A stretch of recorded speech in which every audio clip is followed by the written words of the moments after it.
Bonsoir et bienvenue à tous les youtubeurs qui viennent de nous rejoindre.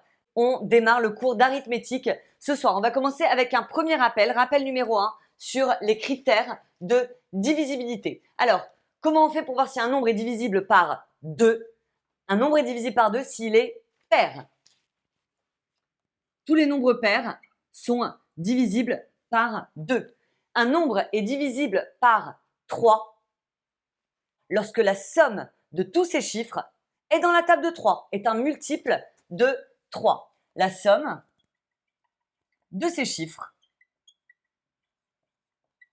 est un multiple de 3.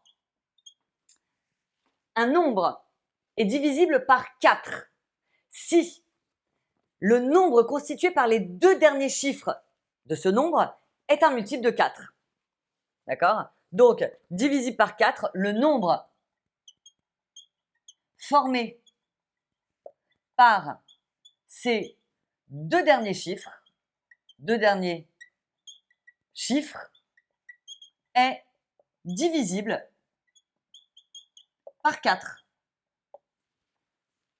est un multiple de 4. Ensuite, 5, tout le monde le sait, 5. Quand est-ce qu'on est divisible par 5? Lorsqu'on finit soit par 0, soit par 5. Donc, le chiffre des unités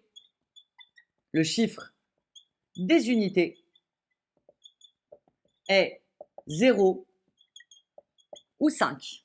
Divisible par 6, on doit être divisible par 2 et par 3. Divisible par 2 et par 3. Les deux, c'est important. Vous inquiétez pas, je vous fais un petit exemple après. Divisible par 9, c'est exactement la même règle que divisible par 3. La somme des chiffres doit être dans la table de 9.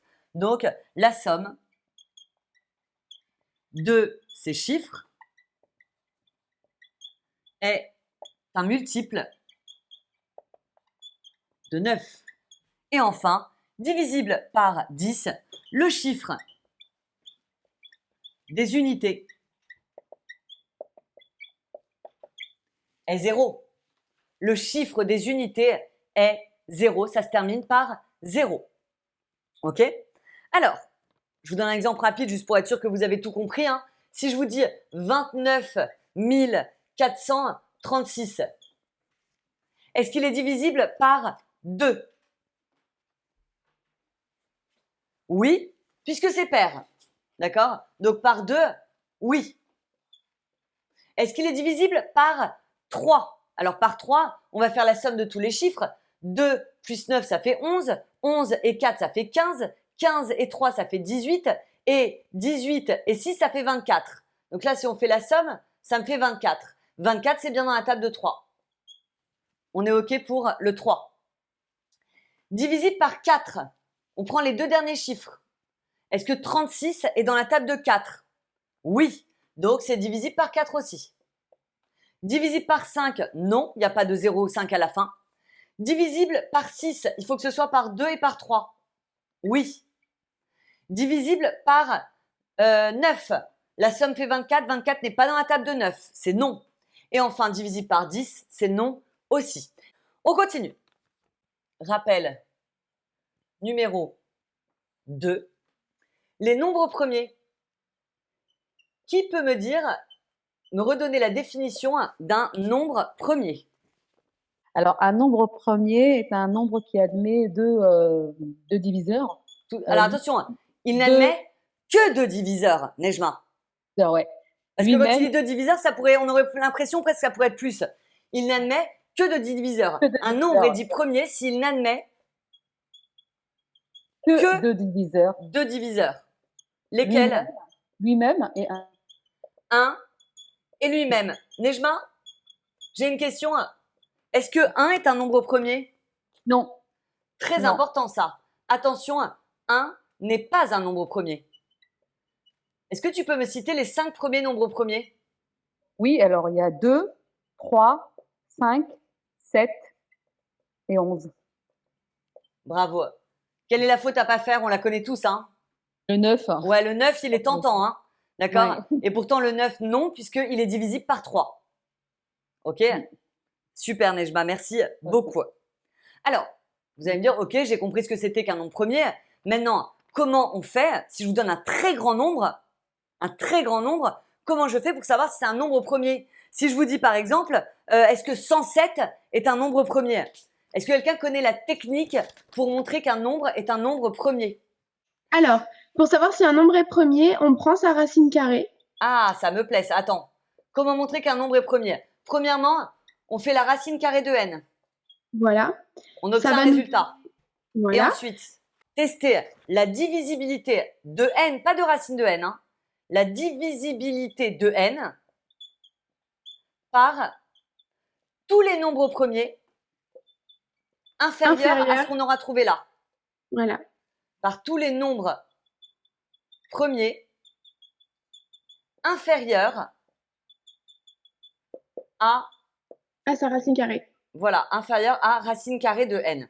On va faire un exemple parce que ceux qui connaissaient pas la technique, ils doivent se dire « Ouh là là, j'ai rien compris ». On vous explique. Tu restes avec moi Clémence? Si on fait D'accord. par exemple 107, 107 est-il premier? Oui. Alors, on prend la calculatrice et on fait racine de 107. Ça fait quoi? 10 à peu près. 10 et quelqu'un, 10,3. C'est ça. Ok. Maintenant, on va tester la divisibilité de 107 avec tous les nombres premiers inférieurs à 10,3. C'est-à-dire avec 2, avec 3, avec 5 et avec 7. Le 11, il est déjà trop grand. Est-ce que c'est divisible par 2? Non. Est-ce que c'est divisible par 3? Non. Pourquoi?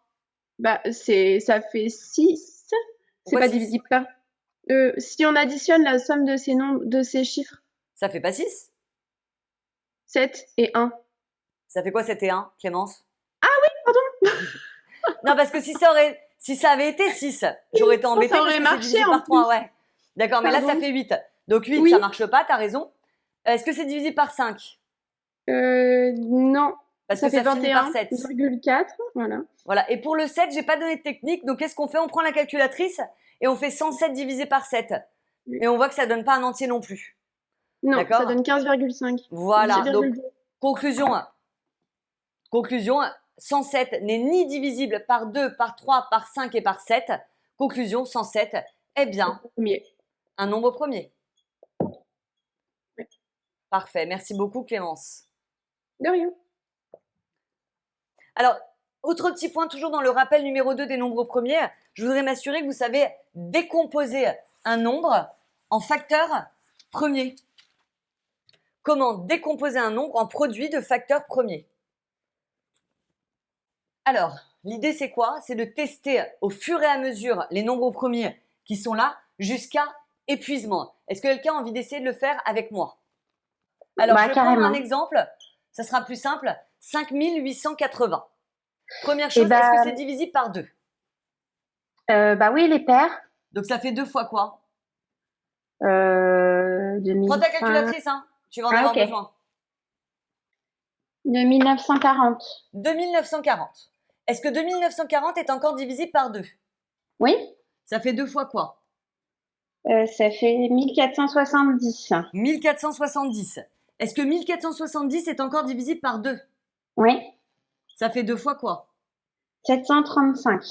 Ok, on a fini, je crois, avec le 2 puisque ça finit par 5. Est-ce que 700... Oui. Alors maintenant, le 2, c'est fait. Le 3, est-ce que c'est divisible par 3, ça? Oui. Comment tu sais? Ça fait... parce que la somme des 3 est dans sa table. Exactement. Et les multiples. 7 et 3, ça fait 10 et 5, ça fait 15. Ça fait 15, c'est dans la table de 3, t'as raison. Ça fait 3 fois quoi? 245. On continue. Est-ce que c'est encore divisible par 3? Non. Non, pourquoi? Par contre, il va être, il n'est pas multiple. Le total n'est pas multiple. Tout à fait. Est-ce que c'est donc le 3, c'est fini.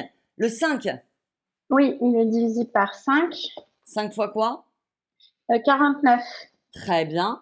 Est-ce qu'on est encore divisible par 5? Non. Le 5 est fini. Est-ce que c'est divisible par 7? Ouais, 7 fois 7, 49. Ouais. Et on a fini là. Hein. Et ouais, puisqu'après on arrive à alors on va juste l'écrire un peu plus joliment, mais c'est exactement ça. Donc 2, il y en a combien? Sous forme d'un petit tableau. Moi je le mets pas en tableau. Je sais qu'il y en a qui le font en mode tableau. Moi je le fais toujours comme ça, ma décomposition en facteur premier, mais il y en a qui le font même à la calculatrice, j'ai envie de vous dire. Donc, voilà. Ah. Donc, au niveau des 2, on en a combien? 2 puissance 3, Très bien. 3, fois 3, 5. fois 5, fois 7 au carré. Et qu'est-ce qu'on n'oublie pas, Dodi? On est fiers et on encadre. Donc, rappel numéro 3, je voudrais qu'on parle des diviseurs d'un nombre.